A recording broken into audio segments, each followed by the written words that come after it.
let's flip a coin. Head Carolina, tails California, somewhere greener, somewhere warmer. Hello, it's Andy Graham of hoboontheroad.com. I'm in Antalya, Turkey, and I got kind of a good view of the ocean, the ocean right here, the bay or whatever. And except there's a tree in your way, and I don't think the camera can get back. And I actually had to walk. I just knocked down a picker bush that was getting out of control right here in the hotel at Bad. I was laughing because normally hotels are in charge of only their land, but they don't see that getting rid of the things exterior to the place would make the living environment. It's about the neighborhood, right? But I'm writing because I want to thank Bob the Squid from Arbor, Michigan, for writing me an email and using the term checklist tourism.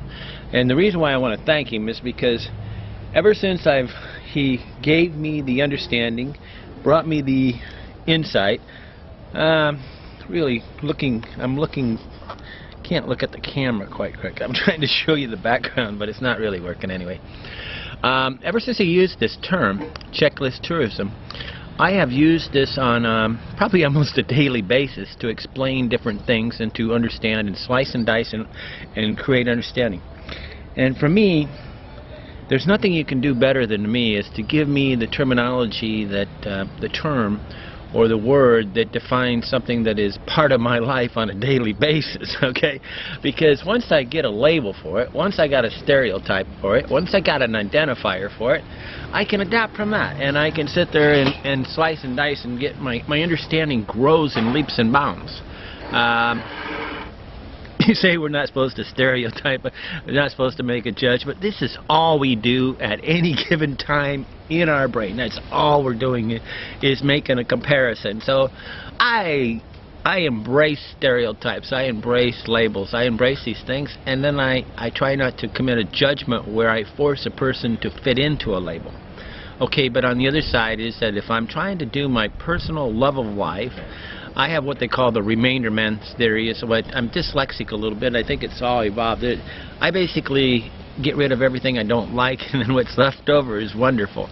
And so it's the remainder man. But when I'm looking, one of the most annoying things about me being in Europe is it's just full of checklist travelers. Basically, they come in and they want me to be the same as them. They're trying to enforce a culture on me that I'm supposed to get here. They're going to sit down here in a short while. These guys are going to sit down at the table, and 2 or 3 of them will sit there and go through an endless series of checklists that they want opinions on where they're going. And you know, and most of the things we don't even know about because only that person with this, you know, incredible long checklist of things they got to do. It's not a bucket list. A bucket list is the things that are really most important to you, highly prioritized before you leave, which I think people should make a list for. A checklist is making an insane, anal list of things to do on every single day in a place, as if they ever left this place and they didn't do their checklist, they would have failed in their mission to be a tourist. And it's really the greatest way on the planet to destroy your life. Yes, that's saying I'm putting things on my plate, making my vacation a thing. You know, there's nothing spontaneous about it. There's nothing creative about it. You can get people's checklists, and obviously TripAdvisor's the king of making the checklist of things that you have to see. And the truth is, you don't have to see anything. You have to enjoy life. The prime directive of travel is to enjoy ourselves. And when you're going on the regurgitated thing that we must learn to be okay. See, this is just school teaching. This is just university, fathers, mothers, parents teaching you to be addicted to learning. And the truth is that learning doesn't make people happy. It's the contentment of knowing that you've kind of accomplished what you wanted. And basically a checklist traveler is never content because they're always feeling incomplete. Okay, so I'm not saying I don't make a plan, but I don't sit here, I just don't care. I enjoy my life each day.